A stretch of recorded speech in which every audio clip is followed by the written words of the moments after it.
Potential ટ્રાન્સફોર્મરના star કનેક્શનને સમજાવો. તો આમાં પ્રાઇમરી વાઇન્ડિંગમાં સ્ટાર કનેક્શન એટલે કે સ્ટાર મેનરમાં એને જોડેલી છે અને સેકન્ડરી વાઇન્ડિંગને પણ સ્ટાર કનેક્શનમાં જોડેલી છે.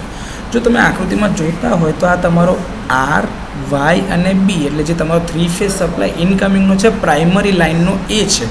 એના અક્રોસમાંથી તમે પીટીના વાઇન્ડિંગ કાઢેલા છે A2, B2 અને C2 જે આર વાય અને બી ફેઝ માટે છે.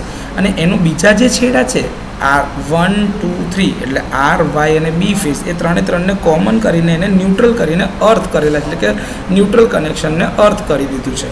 તો આ રીતે તમારું આ પ્રાઇમરી સર્કિટ છે. હવે સેકન્ડરી સર્કિટમાં બી જો અહીંયા A1, B1, C1 છે તો એવી રીતે આ A1, B1, C1ને આપણે ન્યુટ્રલ સાથે કનેક્ટ કર્યા છે એટલે એક છેડો એ બનશે ને વાઇન્ડિંગનો જે બીજો છેડો હતો A2, B2 ને C2 છે આર વાય અને બી ફેઝ માટે છે એની સાથે મેં રિલેની કોઇલ લગાડેલી છે.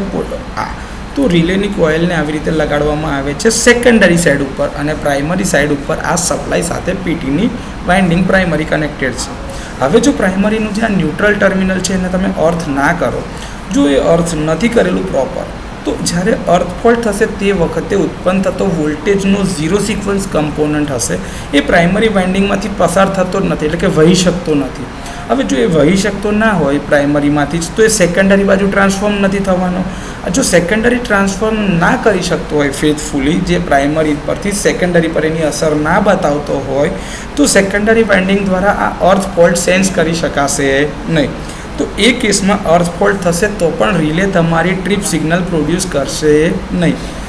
3 સિંગલ ફેઝ યુનિટ તમે જોઈ શકો છો આકૃતિમાં દર્શાવ્યા છે એને આપણે સ્ટાર કનેક્શનમાં લગાડ્યા છે. એમાં 3 ફેઝની પેટી માટે 5 લિમ્ડ પ્રકારનો કોર વાપરવામાં છે. આ 5 લિમ્બ એમાં પહેલી અને બીજી જે આઉટર લિમ્બ કહેવાય બે બાજુના એક્સ્ટ્રીમ છેડા ત્યાંથી તમારા ઝીરો સિક્વન્સના કમ્પોનન્ટ પસાર થઈ શકે એવી વ્યવસ્થા કરેલી હોય છે અને બાકી આ 3 જે લિમ્બ છે એના ઉપર આર વાય અને બી ફેઝના પીટીના કનેક્શન કરવામાં આવે છે.